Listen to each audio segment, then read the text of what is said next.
Just like any other day, I was doom scrolling when I stumbled upon the ultimate doomfest. A reel so absurd, it could only exist in the darkest corners of the internet. Brace yourself to have your mind utterly and irreparably baffled. Introducing the great irony. Girl defending Sharia. Even countries that have Sharia law instituted. I mean the same Sharia that influenced the Western legal system? Do you know that the concept of a jury came from Sharia? If I see a girl defending Sharia, I usually think she's either absolutely dumb or clueless about what Sharia even is. In your case, it seems like both.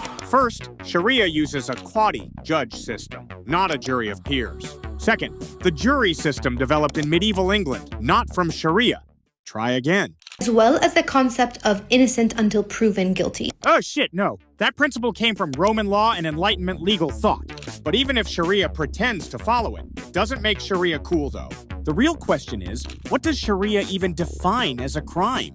Having sex with your consenting girlfriend? That's 100 lashes each under Sharia. Get wrapped but can't provide 4 male witnesses? That's an adultery charge for you under your beloved Sharia.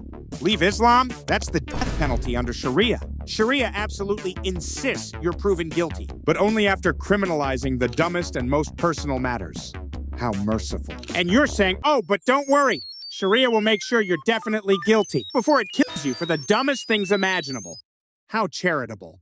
Sharia and the Islamic system care so much about fairness. Yeah, Sharia cares about fairness, but only for Muslims, especially for Muslim men.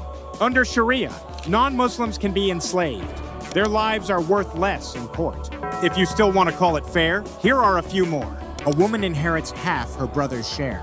Her testimony counts as half. And you, a hijabless girl speaking to millions, would already be facing charges. Under actual Sharia, appearing like this in public is a punishable offense. Reminder, ironically, you're defending a system that wouldn't even let you defend it like this. What about banking? Sharia goes against interest, which means you can take a loan without being in debt forever.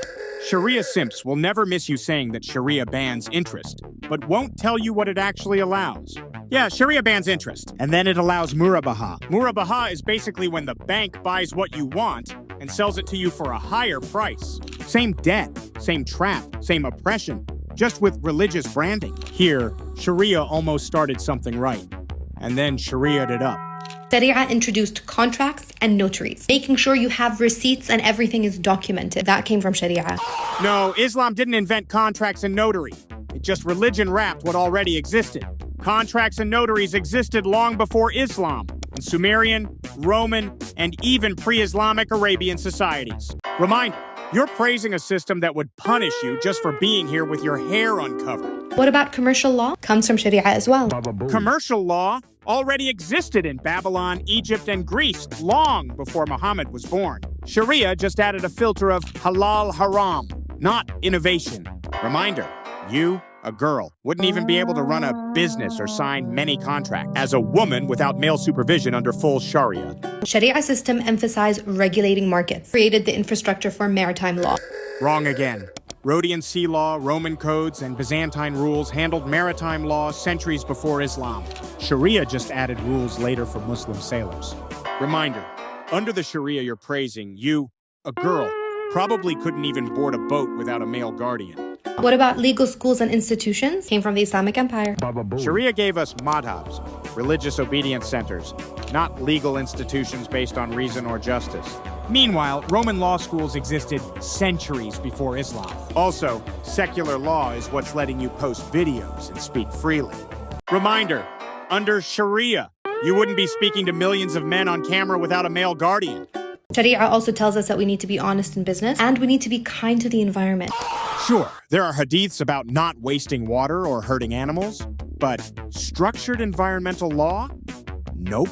Meanwhile, the second biggest Islamic festival is about slaughtering animals on a mass scale. Search Qurbani Animal Ziba on YouTube and see how eco-friendly it really is.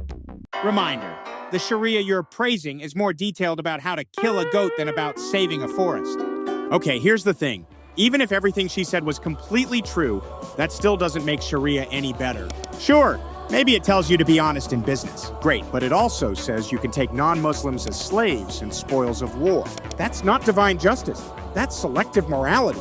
And you can't cherry-pick the nice parts to excuse the horrors. It's a full package, and the full package is the problem. Yet there are a bunch of racists online who are vilifying it as like a big boogeyman. The difference between the people you call racist and you? They actually know what Sharia says. You don't. You're just clueless. You're a girl using freedoms from secularism to promote a system that would silence and punish you.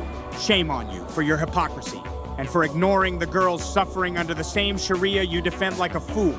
Whatever. Thanks for watching. And a huge shout out to my Buy Me a Coffee supporters.